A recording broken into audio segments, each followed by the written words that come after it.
Voilà, mesdames et messieurs, de retour sur ce plateau où nous retrouvons notre deuxième invité, l'honorable Grégoire Lousengue, qui est le président du réseau des parlementaires congolais pour l'appui à la vaccination.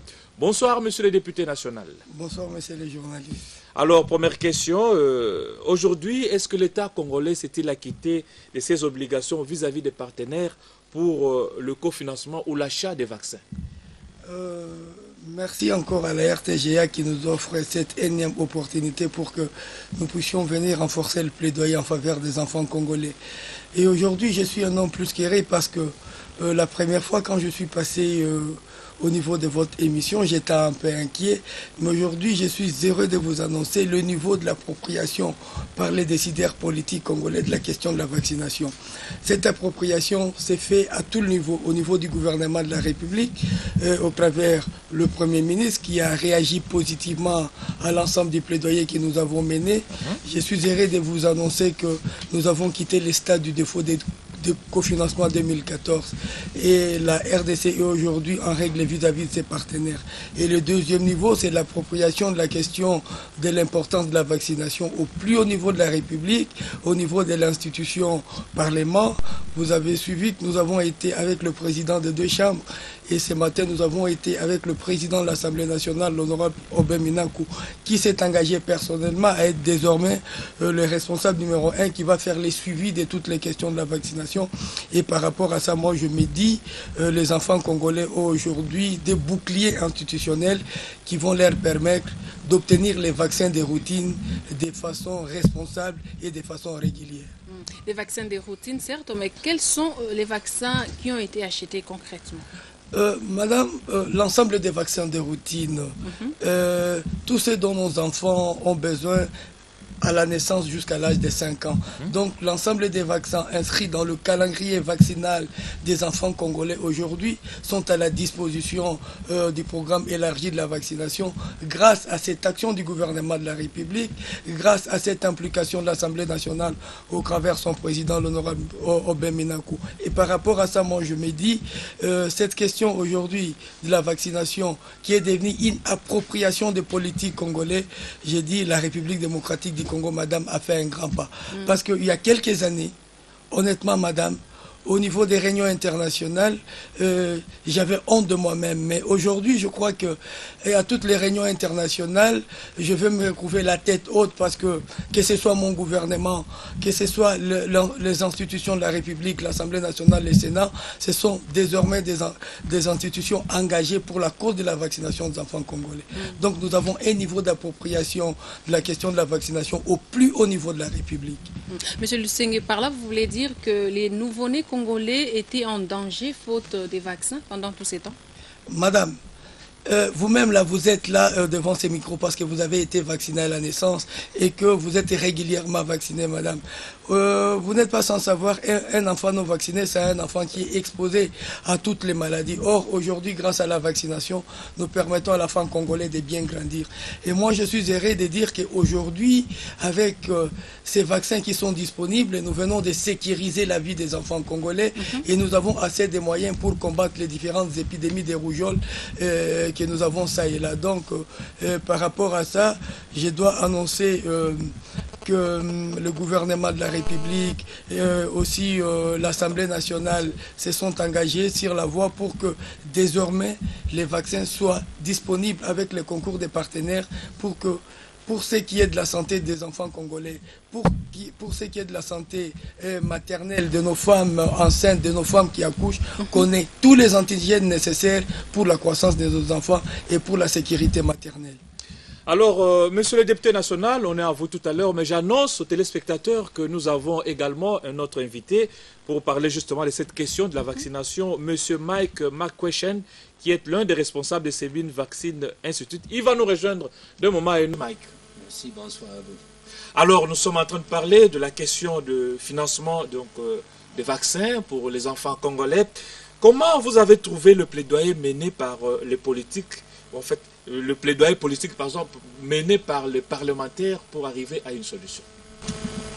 C'est extraordinaire l'expérience ici chez vous, à RDC. Nous sommes engagés dans 22 pays, et parmi eux 12 pays africains. Et durant les dernières 5-6 années, on peut conclure facilement que c'est la RDC qui a fait plus d'efforts, qui a avancé la question plus que les autres quant à l'engagement politique avec le secteur de santé. Alors ça veut dire que vous êtes satisfait par l'appropriation de la question vaccinale par les autorités congolaises aujourd'hui? Réellement, je suis satisfait parce que, bon, vous savez que plusieurs années, on ne trouve pas des financements du gouvernement, c'est-à-dire rien. Vous étiez 100% dépendant sur les bailleurs. Maintenant, dans les dernières 3 années, vous avez changé tout ça. Maintenant, votre pays est réellement en cause des financiers, la plupart des programmes. Et je pense que pour l'année 2020, ça c'est le but maintenant, 2020, les prochaines 5 années, que le gouvernement pourra approprier le programme 100%. Et votre institution, Sebin Vaccine Institute, va-t-elle continuer à collaborer avec les autorités congolaises dans ces domaines? Oui, oui, je suis sûr. Nous sommes engagés, nous sommes avec beaucoup de compromis. Et nous avons un élément ici, c'est le fameux docteur Mambou Madisu, qui reste ici au Kinshasa, il est congolais. Et avec sa, comment on dit, chefferteur, sa inspiration, et nous suivons. Alors on poursuit avec l'honorable Grégoire Lusenge. Est-ce que les vaccins vont arriver partout dans le coin et recoin de la République démocratique du Congo? Merci pour la question, une question importante. Vous savez que les derniers bénéficiaires du vaccin qui est acheté par le gouvernement, c'est l'enfant congolais. Cet enfant qui se trouve au Maniema, cet enfant qui se trouve au Katanga, à l'Équateur. Et nous faisons un effort pour que le vaccin arrive dans tous les recoins de la République. C'est pas pour rien que nous avons sillonné l'ensemble des provinces pour aussi amener les gouverneurs des provinces et nos collègues députés provinciaux à s'impliquer davantage par rapport au coût opérationnel.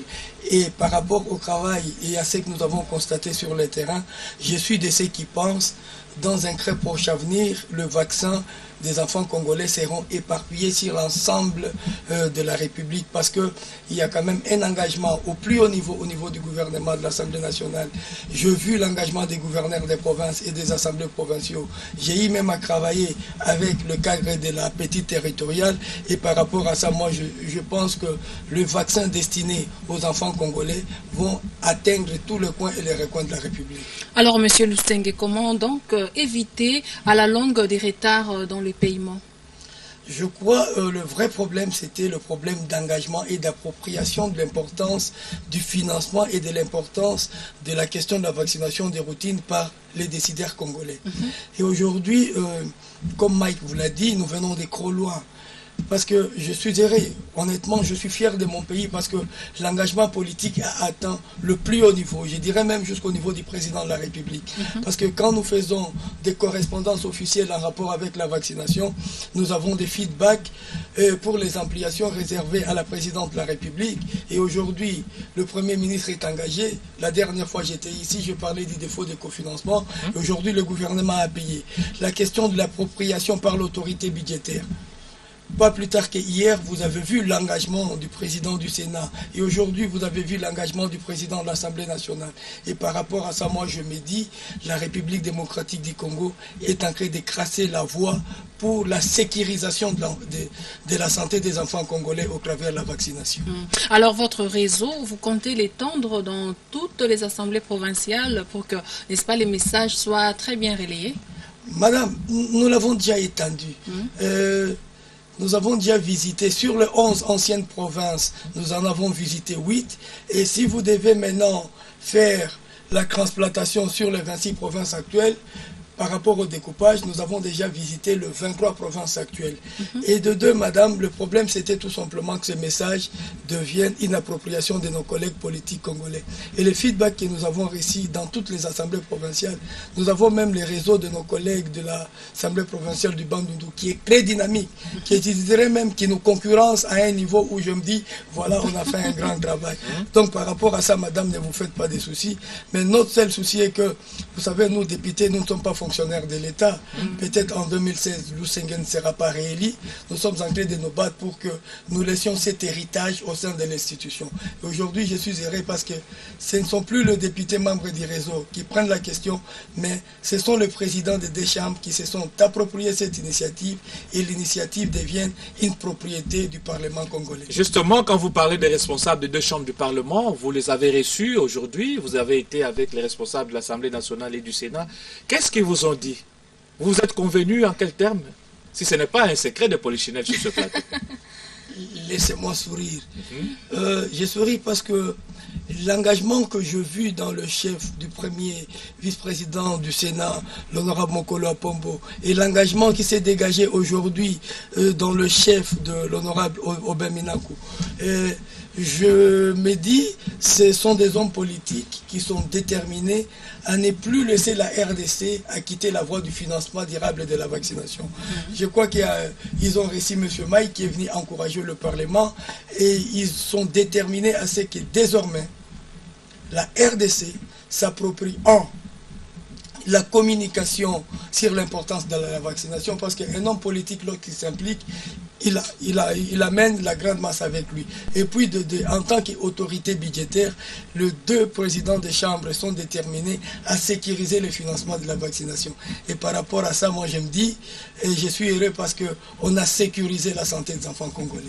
Alors, vous avez sécurisé la santé des enfants congolais avec, bien entendu, l'aide de votre partenaire qui est sur ce plateau. Alors, Monsieur Mike, est-ce que vous allez continuer à soutenir les parlementaires congolais dans leur démarche? Oui, nous sommes ici comme élèves surtout, parce qu'ils sont de leurs propres ressources, ils sont organisés tout ce travail pour sa propre compte. Nous sommes ici pour suivre les choses, pour documenter le bon travail qu'ils ont fait, pour partager avec les autres pays. Et bon, on commence seulement. Vous avez commencé. Alors, quel est le budget que vous avez disponibilisé pour l'achat ou le financement donc, des vaccins pour les Congolais? Oui, notre participation financière, c'est très peu. Nous destinons à chaque pays où nous travaillons environ des 20-40 000 $ par an. Ça, c'est ça. Et c'est suffisant pour organiser les petites ateliers, les rencontres avec les gouvernements, le Parlement, qui sont, comme on dit, ex-officiels.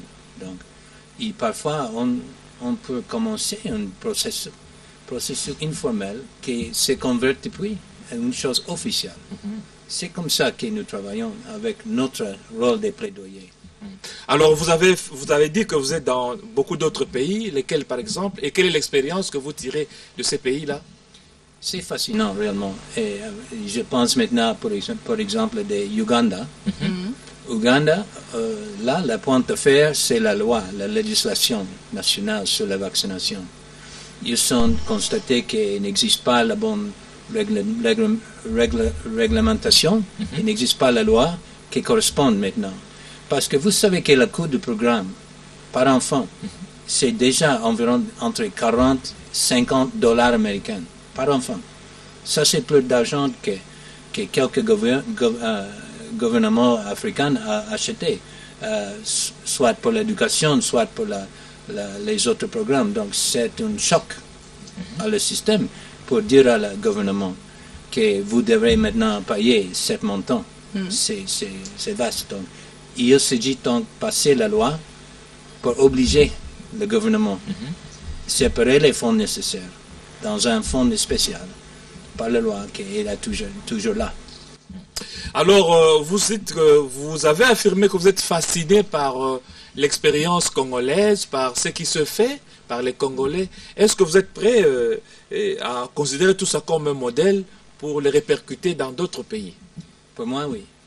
Parce que nous avons ici l'engagement formel entre deux institutions importantes. Le gouvernement, le Prime Minister, avec le Parlement. Le Parlement a fait son rôle traditionnel. C'est le contrôle des budgets nationaux. Qu'est-ce que c'est que fait le gouvernement avec la patrimonie? C'est comme ça. Donc, ils ont choisi ce programme de vaccination. Ils ont exercé comme on dit, le rôle des parlements. Donc, c'est un cas modèle de la bonne gouvernance appliquée. Alors, une question de curiosité. Comment se fait la vaccination pour les enfants américains? L'expérience américaine. Chez nous, c'est très compliqué. Hein? Comment cela? Par exemple, ici en Afrique, un pays typique comme RDC, vous payez maintenant pour vacciner l'enfant complètement avec 11 ou 12 antigènes, environ des 40-50 $. Chez nous, le coût maintenant, c'est presque 2 000 $ par enfant. Pourquoi? Bon, ça c'est parce que nous payons un prix très très haut à la compagnie qui fabrique les vaccins. Et d'autre part, vous dans l'Afrique, les pays africains pourront bénéficier pour les programmes de l'UNICEF, la Gavi et tous les autres bailleurs qui ont facilité l'acquisition de les vaccins. Un jour, je ne sais pas quand, vous fassiez le même marché que nous. Hein. Alors, nous revenons à vous, Monsieur Lusenge. Vous avez effectué des missions à l'intérieur du pays. Quel est le constat que vous avez fait par rapport à la vaccination? D'abord, le premier constat, madame, les enfants congolais sont vaccinés, mais il y a encore beaucoup d'enfants qui sont des enfants zéro dose. Dans notre pays, nous avons encore des enfants qui n'ont pas, qui sont dans les coins, les recoins, à cause peut-être des difficultés des routes, peut-être à cause des distances éloignées, et aussi à cause de l'insuffisance de la communication. Ces enfants-là n'ont jamais été vaccinés. Mais sur l'ensemble de la République, nous disons quand même qu'il y a une bonne couverture vaccinale, mais ce n'est pas assez. Nous devons accompagner le programme élargi de la vaccination pour que la RDC arrive à vacciner l'ensemble des enfants cibles. C'est-à-dire, notre objectif est que plus jamais des enfants à zéro dose en République démocratique du Congo.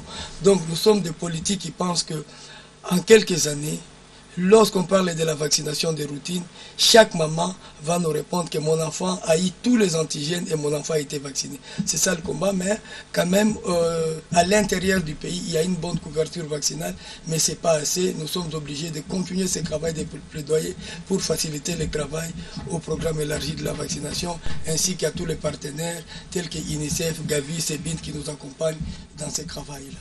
Alors, M. Mike, un dernier message.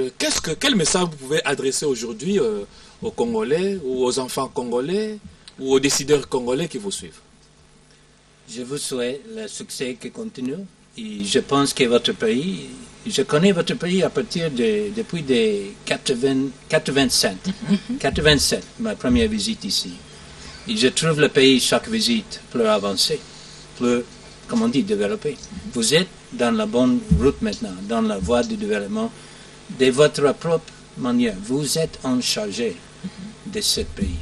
C'est ça. Il n'y a pas de dépendance comme avant. C'est chaque fois moins dépendance, plus autonomie. Ça, pour moi, c'est le modèle pour tous les autres pays. Merci beaucoup, M. Mike. Alors, Grégoire Lusenge, Monsieur le député national, un dernier message et on boucle. Le dernier message, c'est que tous ensemble pour la vaccination de nos enfants congolais, à tous les niveaux, du président de la République au dernier citoyen congolais.